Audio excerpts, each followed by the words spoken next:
O que acontece após a morte? Será que depois que nós morremos, nós vamos nos lembrar daquilo que nós vivemos, nós vamos ter consciência e vamos até nos lembrar das pessoas que nós conhecemos ao longo da nossa jornada? Ou então morreu, acabou, quando a gente morre, a gente fica num sono e se esquece de tudo? Eu tenho certeza que esse estudo é muito importante, que essa é uma reflexão que vai fortalecer a sua fé, que vai te fazer se aproximar do Senhor. Então eu peço, por favor, que você deixe seu like, que você se inscreva nesse canal e que você compartilhe esse vídeo também. E quando a Bíblia trata sobre o que acontece após a morte, o que acontece com o homem depois que ele morre, depois da morte do corpo, a Bíblia dá a entender que existe um estado intermediário, um lugar onde nós estamos conscientes, onde nós nos lembramos das coisas que nós passamos e que isso é imediatamente após a morte, que logo depois da morte do corpo físico nós vamos para esse lugar onde nós estamos no lugar de consciência, onde nós nos lembramos de tudo que nós passamos. E o próprio Senhor Jesus ensina isso várias vezes. Por exemplo, na crucificação, um dos ladrões que foi crucificado com Jesus pediu por misericórdia e pediu que Jesus se lembrasse dele quando Jesus entrasse no paraíso.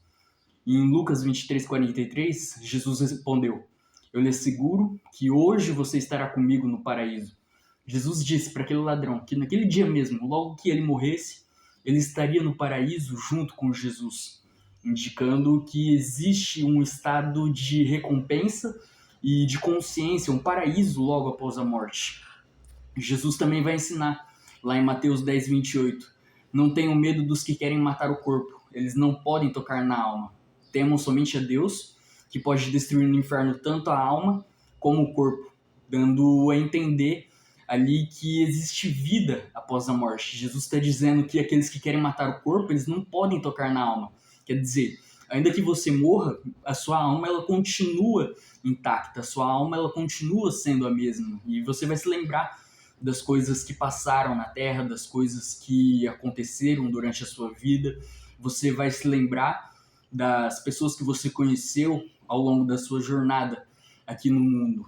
E em Apocalipse, capítulo 6, versículo 9, nós vemos também que a alma das pessoas que morreram estão clamando por justiça. Quer dizer, aqueles que morreram por causa da palavra, que morreram perseguidos, eles estão clamando por justiça, eles estão conscientes, eles se lembram daquilo que passou na terra, daquilo que aconteceu na vida deles. Vamos lá em Apocalipse, capítulo 6, versículo 9. "Quando o Cordeiro abriu o quinto selo, vi sobre o altar as almas de todos que haviam sido mortos por causa da palavra de Deus e por seu testemunho fiel." Então, perceba que no Apocalipse, aqui na teologia de João também, nós encontramos essa ideia que após a morte nós estamos conscientes, que nós nos lembramos daquilo que aconteceu.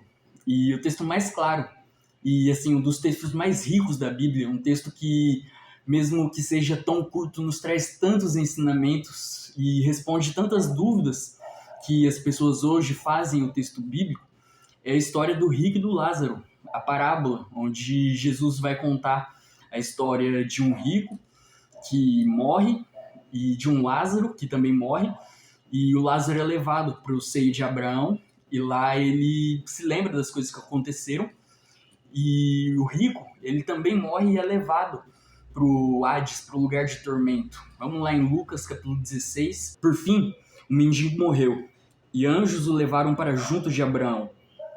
O rico também morreu, e foi sepultado, e foi levado para o lugar dos mortos.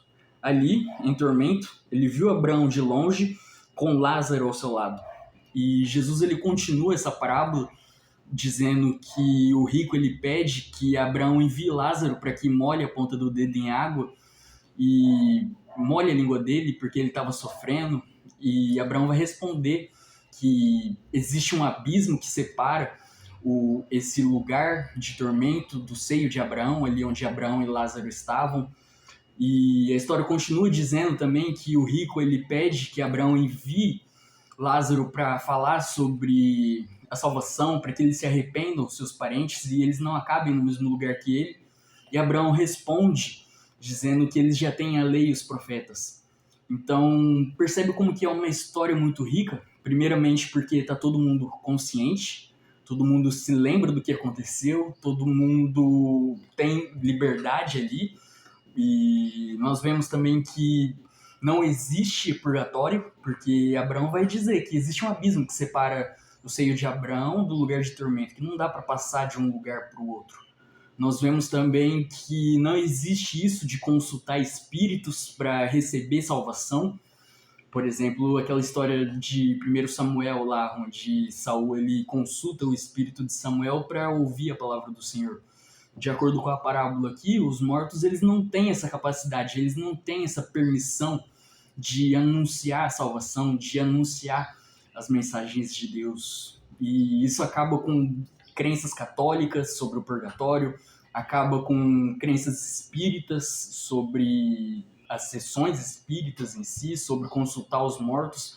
É um texto muito rico, mas que para o nosso objetivo aqui, para a nossa reflexão, ele é a prova mais clara, a prova mais evidente, o texto bíblico mais claro, que nos diz que após a morte existe uma consciência, que depois da morte nós nos lembramos daquilo que nós vivemos e nós continuamos sendo nós mesmos, separados do corpo, esperando pela ressurreição, e no dia da ressurreição o nosso corpo ele vai ser transformado à imagem de Cristo, e ele vai receber o nosso corpo e a nossa alma também regenerados, sem as maldições do pecado, sem a corrupção que o pecado original trouxe para a nossa natureza, para a nossa existência, e nós vamos habitar gloriosos com o Senhor eternamente. E essa é a maior esperança na vida do cristão. É por causa disso que a cristandade existe, é por causa disso que a religião cristã existe. O próprio Paulo vai dizer que se não existe ressurreição dos mortos, a nossa fé é inútil, lá em 1 Coríntios 15, 19. Mas no versículo 20 ele diz: mas Cristo de fato ressuscitou dos mortos. Ele é o primeiro fruto da colheita de todos que adormeceram. Essa esperança ela é fundamental para nós cristãos.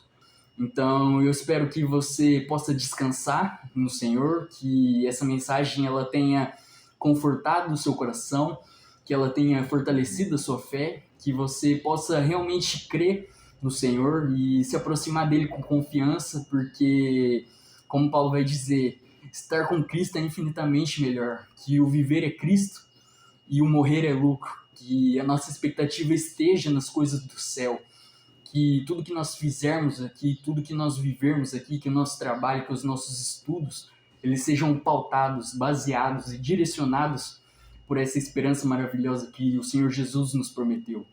E eu peço que você deixe o seu like e compartilhe esse vídeo se você considera esse conteúdo relevante, que você se inscreva no canal para você ser edificado com mais vídeos e até mais, que você fique na graça do Senhor.